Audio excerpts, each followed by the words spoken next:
Hallo ihr Lieben, heute nähe ich für euch eine Bauchtasche oder Slingbag aus einem festen Baumwollstoff. Ihr könnt die Tasche auch aus einem Dekostoff oder Canvas nähen. Auf der Rückseite gibt es noch ein zweites Fach mit einem Reißverschluss.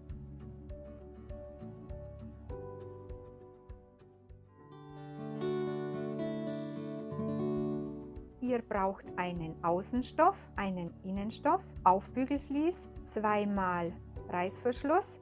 Ich nehme endlos Reißverschlüsse, ein Gurtband, eine Steckschnalle und einen Versteller. Als erstes zeige ich euch, wie man den Schnitt dazu macht. Nehmt euch ein Papier, 25 x 24 cm groß und messt von der oberen Kante 8 cm nach unten, markiert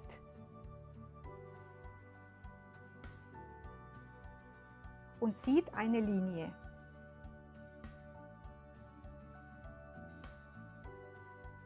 Von dieser Linie messt ihr nochmal 4 cm nach unten, markiert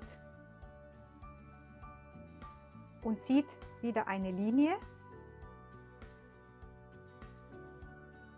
Dann markiert ihr die Mitte bei 12,5 cm.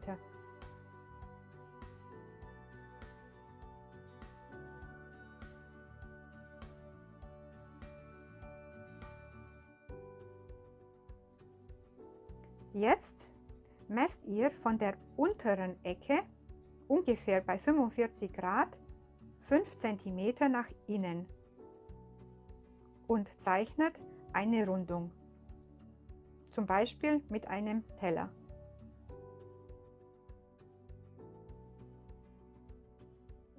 Von der oberen Ecke markiert ihr auch ungefähr bei 45 Grad 4,5 cm nach innen, von der ersten Linie 1,5 cm nach oben und von der Mitte 3 cm nach außen. Verbindet die 3 Markierungen mit einer Rundung.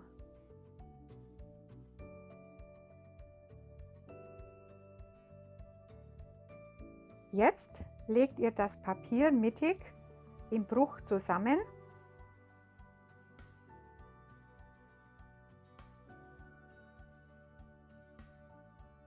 und schneidet die Rundungen aus.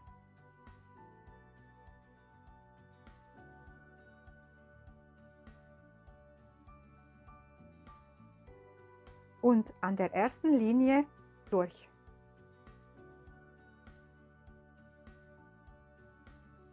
Das ist die Klappe und die Rückseite für die Tasche. Jetzt machen wir das Schnittmuster für das Vorderteil.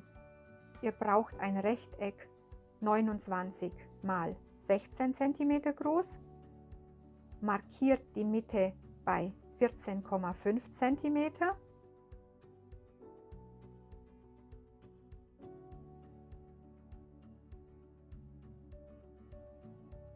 und 3 cm von der unteren Kante. Jetzt legt ihr die Schnittmuster so aufeinander, dass die untere Kante mittig auf der Markierung bei 3 cm liegt. Steckt euch die 2 Teile Mitte auf Mitte zusammen, zieht das obere Schnittmuster nach außen bis zur oberen Ecke und steckt euch die Teile wieder zusammen. Das Schnittmuster liegt jetzt ein bisschen schräg nach oben, das gehört so. Jetzt zeichnet ihr die Rundung nach .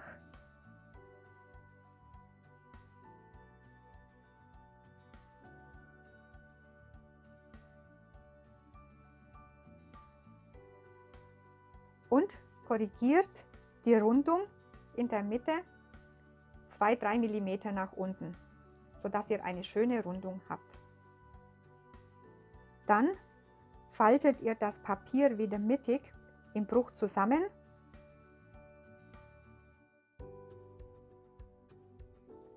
und schneidet die Rundung aus.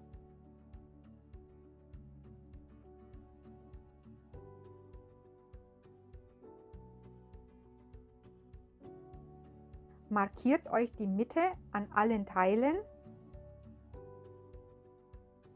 indem ihr mit der Schere 2-3 mm einschneidet.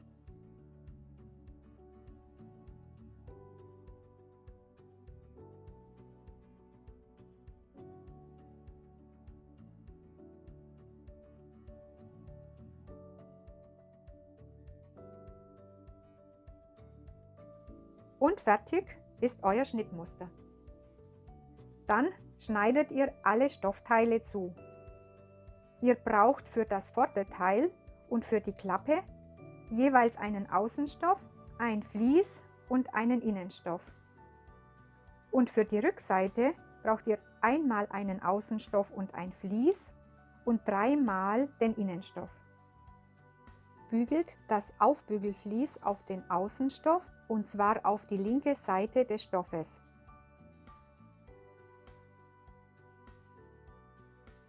Auf alle 3 Teile.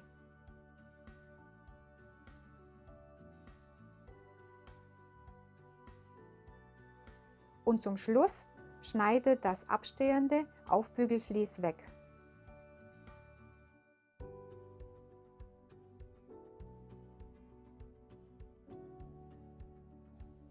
Jetzt legt ihr ein Außenstoff und nur ein Innenstoffteil vom Rückenteil aufeinander, das Schnittmuster drauf und steckt die Teile zusammen.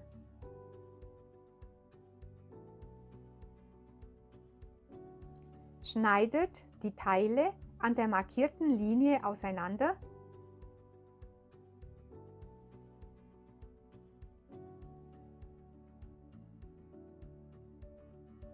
Und hier wird der Reißverschluss eingenäht.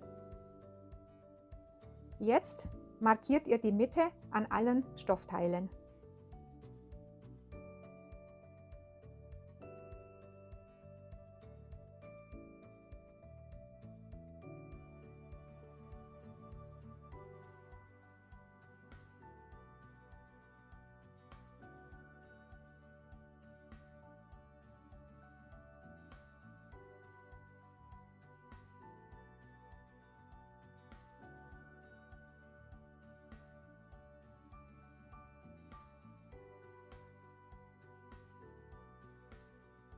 Zuerst näht ihr den Reißverschluss am Rückenteil ein.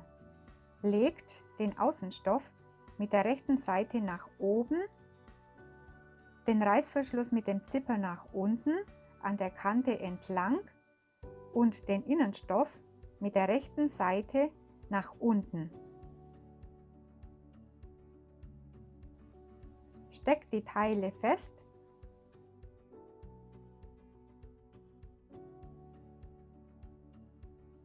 und näht am Reißverschluss entlang.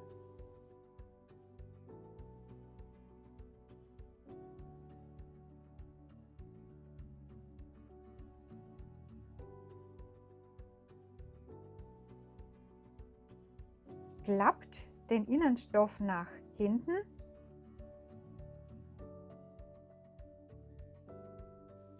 und steppt die Kante am Reißverschluss entlang schmal ab. Zum Absteppen könnt ihr eine größere Stichlänge nehmen, dann kommen die Nähte besser zur Geltung.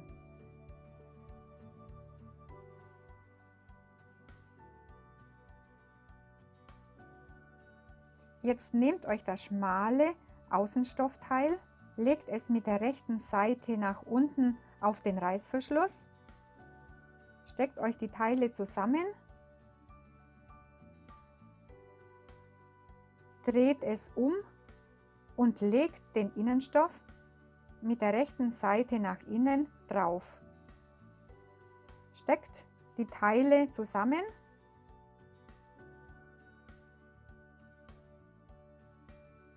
und näht am Reißverschluss entlang.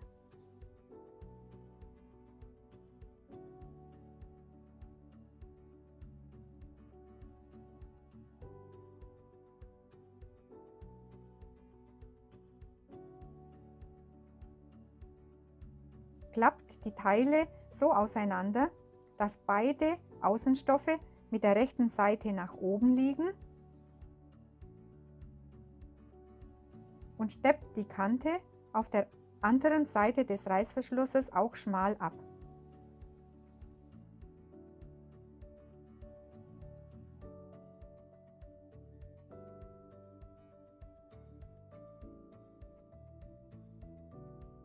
Dann nehmt euch ein Innenstoff vom Rückenteil, legt es euch mit der rechten Seite nach oben und das fertige Rückenteil auch mit der rechten Seite nach oben drauf.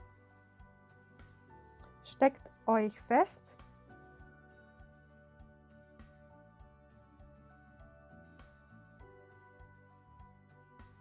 und näht ungefähr 0,5 cm breit ringsherum die Teile zusammen.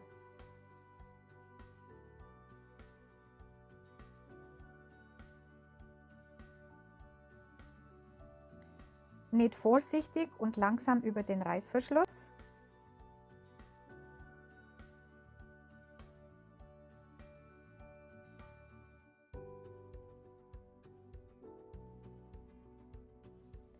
Und achtet darauf, dass der Zipper innen ist.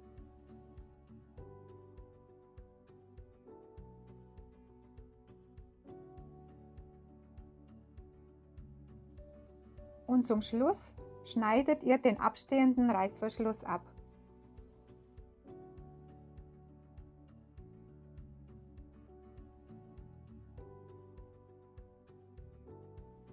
Legt euch den Außenstoff vom Vorderteil mit der rechten Seite nach oben und den Reißverschluss mit dem Zipper nach unten und den Innenstoff mit der rechten Seite nach unten aufeinander.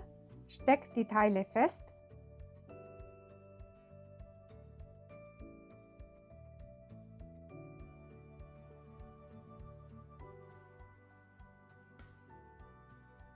und näht am Reißverschluss entlang.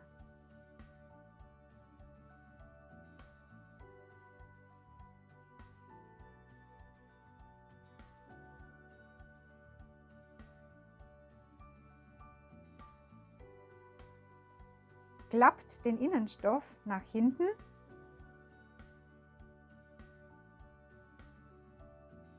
und steppt die Kante am Reißverschluss entlang schmal ab.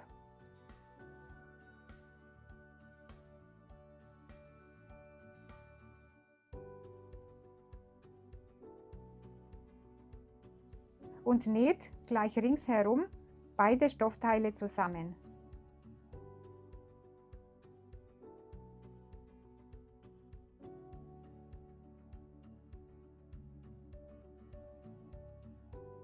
Markiert die Mitte am Reißverschluss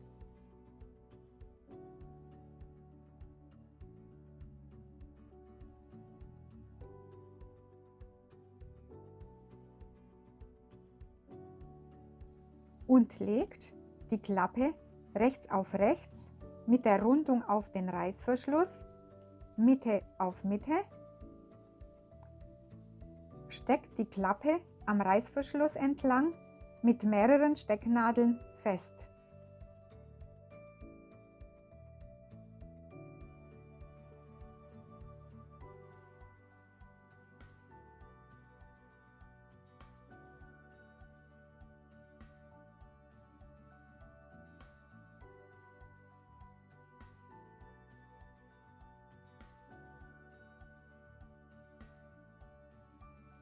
Und achtet darauf, dass die Kanten gleich lang am Reißverschluss sind.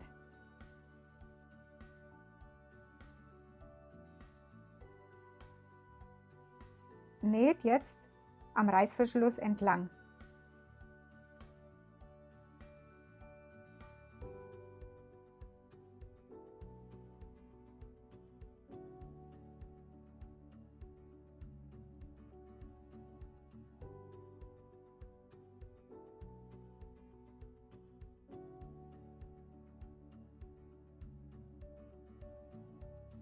Und das Innenstoffteil der Klappe steckt ihr wieder am Reißverschluss fest, rechte Seite nach innen, Mitte auf Mitte, so dass der Reißverschluss zwischen den zwei Stoffteilen liegt.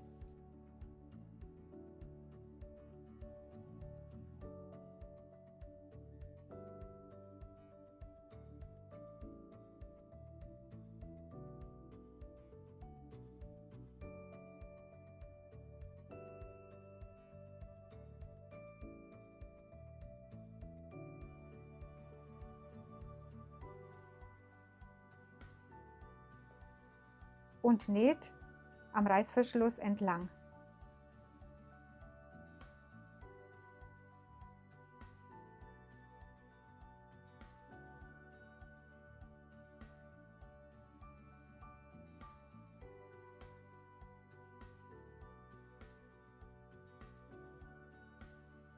Klappt die Teile zurück und steppt die Kante am Reißverschluss entlang schmal ab.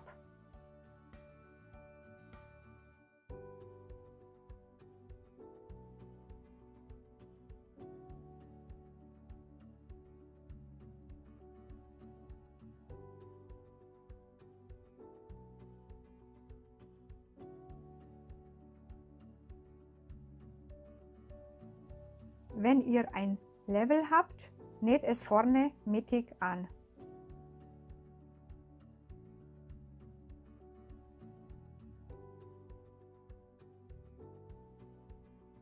Und so sieht die Vorderseite aus. Jetzt näht ihr das Gurtband an. Schneidet das Band in zwei Teile, 20 und 90 cm. Die Länge vom Gurtband könnt ihr selbst entscheiden, wenn ihr wollt.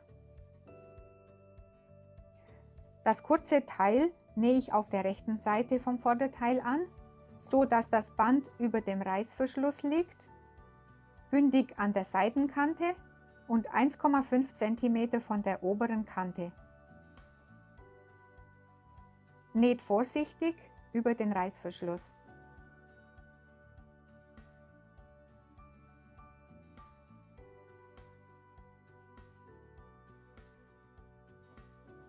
Schneidet den abstehenden Reißverschluss ab.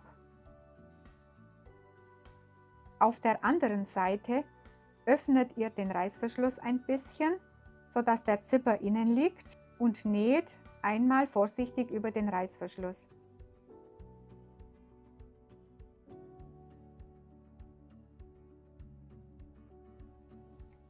Dann näht ihr das lange Gurtband genauso wie auf der anderen Seite an.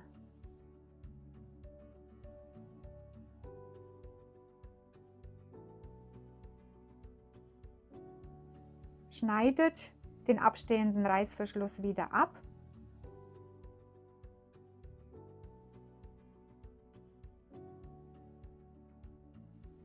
Und klammert das Gurtband zusammen, dass es nicht stört beim Weiternähen. Jetzt legt ihr das Vorderteil auf das Rückenteil mit der rechten Seite innen aufeinander, klappt das Futter von der Klappe zurück, steckt die obere Kanten aufeinander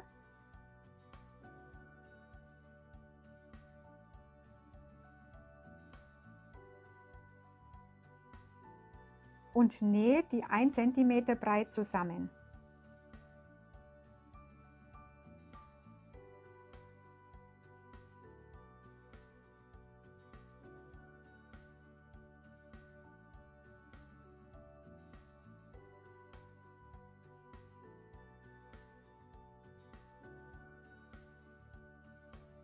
Dann nehmt ihr das letzte Innenstoffteil und legt es mit der rechten Seite nach innen auf das Futter vom Vorderteil, steckt die oberen Kanten zusammen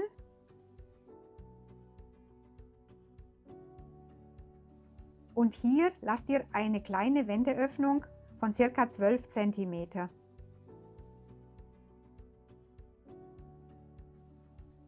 Dann näht ihr nur die Innenstoffteile 1 cm breit zusammen.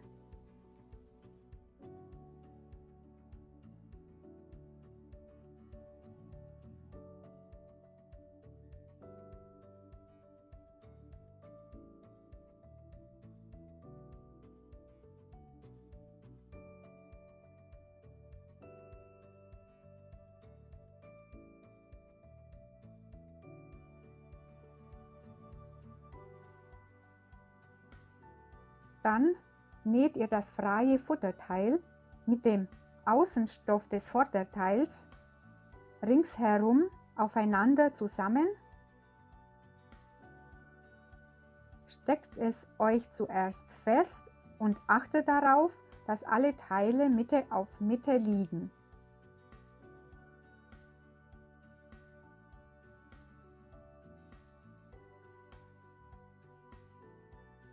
Näht ringsherum auf den Innenstoff 0,5 cm breit.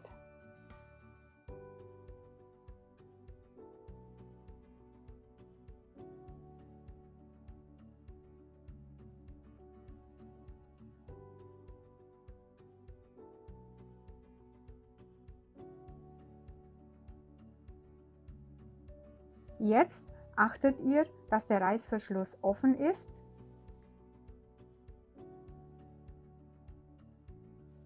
Steckt das Vorderteil und das Rückenteil mit der rechten Seite innen zusammen. Achtet wieder, dass Mitte auf Mitte liegt.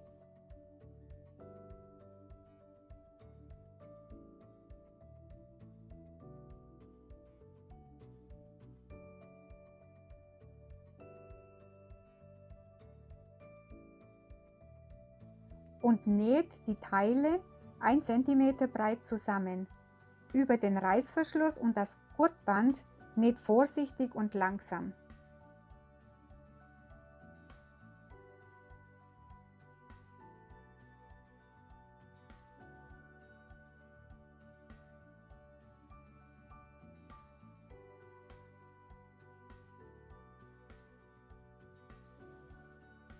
Näht die Rundung nochmal mit kleinen Stichen zusammen.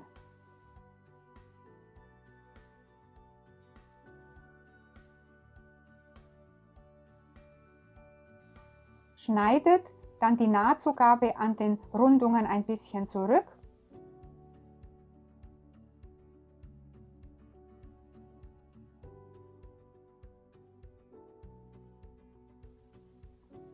Wendet die Tasche durch die Wendeöffnung. Formt die Ecken und die Kanten.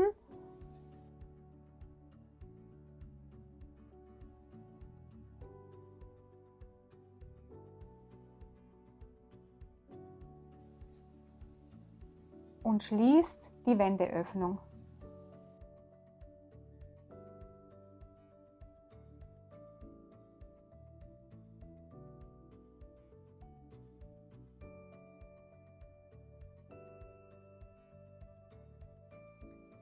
Jetzt müsst ihr nur noch die Schnalle annähen. Öffnet die Schnalle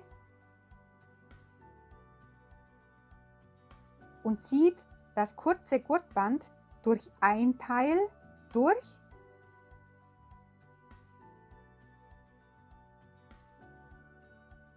Klappt es nach innen und näht über das Gurtband.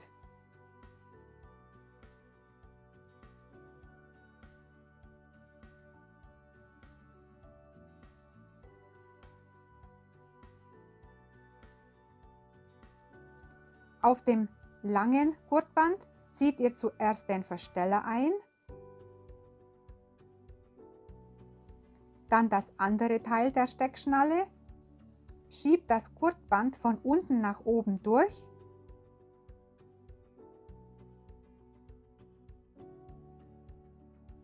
und zieht es weiter nochmal durch den Versteller.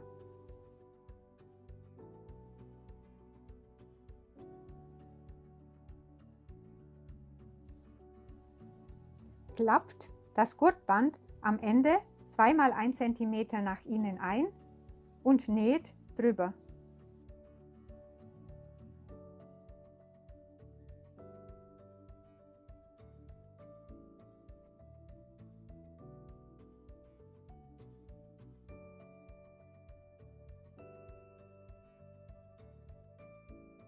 Und fertig!